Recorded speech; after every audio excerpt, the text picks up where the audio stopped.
Ladies and gentlemen, welcome back. And this is bombshell territory, although I think that's sort of the weird thing with this whole Madlanga General Mkhwanazi saga. When General Mkhwanazi stepped out and made his allegations originally, I think the whole country, he sort of just confirmed what we had always thought. The Madlanga Commission started pretty muted because General Mkhwanazi was just repeating a lot of the stuff that he had already said. And all of the witnesses that were there were semi-interesting. I made videos on the ones that gave more information than what we necessarily knew at the time. And I sort of ignored a lot of the witnesses that were just repeating what we were already covering and what we have already covered. The most important witnesses, however, are unnamed witnesses.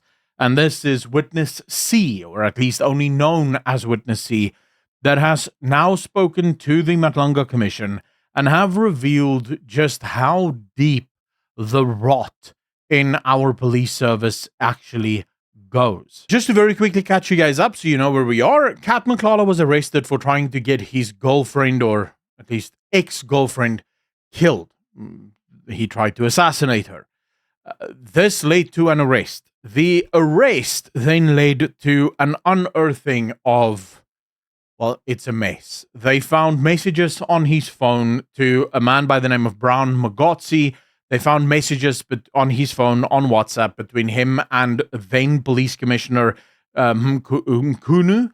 And they found his own testimony, and that's what we heard here from Witness C, giving excerpts of the actual recording of Cat Matlala's testimony or his interview by the police following his arrest.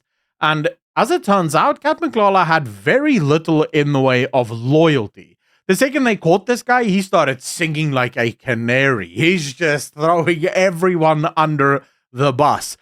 He's sort of confirmed a lot of what General Mkhwanazi had said. Up until now, a lot of people had been going, where is the evidence? Where is the proof of all of these allegations that General Mkhwanazi has made? And Witness C has now provided said proof. Cat Matlala has admitted in so many words that General or Police Commissioner Sibaya is a criminal. So Matlala told the investigators of the Political Killings Task Team that he had met Sibaya through Jonathan Msibi, who is a taxi boss. And then when Msibi died, Sibaya actually, or Shadrack Sibaya, who is the lieutenant who was the police commissioner at the time, he said Sibaya came up to him and said, hey, will you take care of me? And if you take care of me, I will take care of you. And he confirmed to the police that what he meant by take care of me, give me money. And then he goes into just a ton of money that he handed over to Sibaya, and through Brown Magotsi also handed a ton of money to Mchunu. Now, what's interesting here is that when talking about Mchunu, Matlala consistently got frustrated that while he was giving all this money to Mchunu, Mchunu wasn't coming through on his promises. He asked Brown Magotsi to meet with Mchunu, a meeting that never actually took place. Mchunu just constantly were too busy or busy with other things. But there's still the case of the messages on WhatsApp between him and Mchunu. And then a big part of this that I actually think, so he's given hundreds of thousands of rands, by the way, to the police. And according to at least Matlala, if they looked at his bank statements, they'd be able to see every single time he made donations, either to Sibaya's son's wedding, for example, where he gave 300,000 rand as a wedding gift, and all of the other money that he gave to Sibaya. But every single time this happened, he drew the money on the day of, and then he would pay it cash. So all of this was done in cash. Now, Matlala, of course, very interestingly, even after being found out for being a fraud and taking government contracts and never actually supplying the contracts, and being under suspicion of being a criminal, was still awarded under Shadrack Sibaya, as well as, this was before Mchunu, this was under Bheki Cele still, he was awarded a massive tender for the police. And then a day before he was arrested, the tender that he got was cancelled. The day before. which actually annoyed him.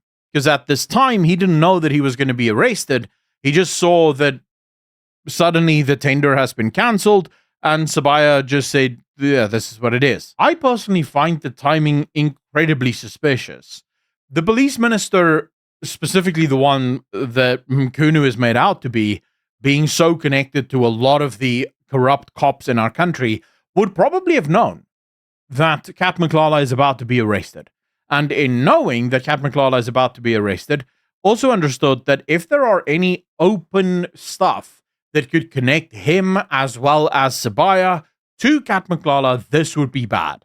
And so instead, they decided to cancel the tender, sort of preemptively saying, no, we're not involved with this guy. Look at how we were trying to actually stop his corruption. Ultimately, it comes down to this. Mkhunu is still to be really implicated in the matter. There's been a lot of finger pointing and there's a lot of smoke around Mkhunu, but even here, Matlala is saying Mkhunu is biting me while smiling with me. So effectively, it would seem that Mkhunu was more than happy to take Matlala's money, but he wasn't returning the favors that Matlala was hoping for. This could be for a number of reasons, right? It could be that Mkhunu didn't feel like he had the reach yet, and he needed a bit more time in the police so that he could actually build up his contacts, so that he could provide the services that was required. But ultimately, this was something that really bothered Matlala. And so that's one of the reasons why he decided to just start singing. See, so this is why I said there's something very meticulously strange about this entire deal. Because as General Fanny Masemola actually testified to the Madlanga Commission, that 4 days after News 24 sort of broke the story on Medicare 24 and the whole police services fiasco with the tenders of Matlala and of Brown Magotsi, Minister Mkhunu suddenly came to Fanny Masemola and was like, hey, we need to start looking into this contract. So it does appear as if Minister Mkhunu only really started to act once the pressure started to be up. So he was more than happy to allow for Matlala to make his money and do the tender stuff.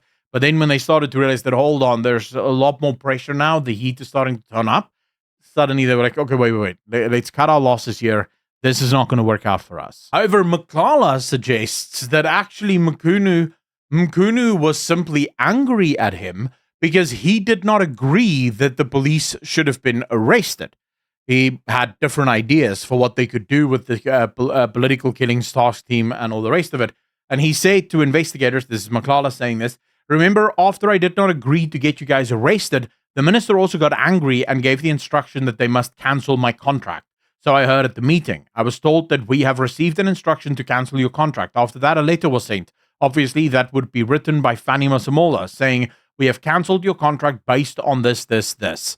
So according to Matlala, it wasn't so much that Mkhunu wanted to cut losses. It wasn't so much that Mkhunu just found out about this and wanted to investigate it. It was that Mkhunu wanted the police officers in the political killings task team arrested for something or other, and he wouldn't agree to this. He wouldn't actually testify because according to him, Mkhunu actually wanted him to testify that these police officers were in fact criminals and that they were corrupt, and he didn't agree with that. And it's all just super convenient and interesting because after the contract was cancelled, Matlala actually made it clear to Brown Magotsi that he was going to go to the police and he was going to make an official statement as well as lay official charges for everything that had been transpiring and everything that had happened. And then suddenly all of this blows up. If you want my personal opinion on this, I think Mkhunu, as well as Shadrack Sibaya and all of the Brown Magotsis and the Cat Matlalas and all of the police officers that are corrupt, they were just going about business as usual. They thought that they would have Cat Matlala arrested on trying to kill his girlfriend, because obviously they would know about all of the shady stuff that he does. This would allow Cat Matlala to go away silently whilst, he would be found guilty. Then he would spend some time in jail. Then he would claim some kind of health risk or some health issue. And then he would be let go on medical parole, because that's how it works here in South Africa. What none of them counted on was General Mkhwanazi. This is the first time that a cadre broke rank. And that, I think, is because this cadre isn't so much a cadre. Now, I'm not making any suggestions here that General Mkhwanazi is completely innocent of everything and he's never done anything corrupt in his entire life. This is South Africa, after all. So there's a good chance that he has done some corrupt stuff in his past as well. That's just the nature of corrupt mafia states. They tend to become more and more criminal over time, to the point where you generally can't find anyone that is actually honest and good within any of the government systems. But I do think that General Mkhwanazi had a change of heart. I'm not sure what that change of heart was, where that change of heart came from, or if it's just a factional sort of division within the ANC. But clearly something big is going on, and General Mkhwanazi speaking out on this was never planned for. They thought that they would be able to get away with this. They thought that they would be able to do, as they've always done, quietly make things go away. General Mkhwanazi really made that impossible. So it's going to be super interesting. I'll keep you guys appraised of everything that's happening with the Madlanga Commission, and, you know, as we learn more, hopefully the truth eventually outs. The big question becomes, will anyone actually be arrested? Will any actual legal repercussions follow? And if so, to what extent? If any of the other commissions that Cyril Ramaphosa has ever commissioned is any indication, then these commissions are largely just to allow the public to kind of forget and move on. Anyways, as always, hit the like if you liked, the dislike if you didn't, and a massive shout out and thank you to all of the patrons and YouTube channel members. To become a patron, link in the description or join button right below this video. As always, be good to each other, be kind to each other, and I will see all of you in the next one. Peace.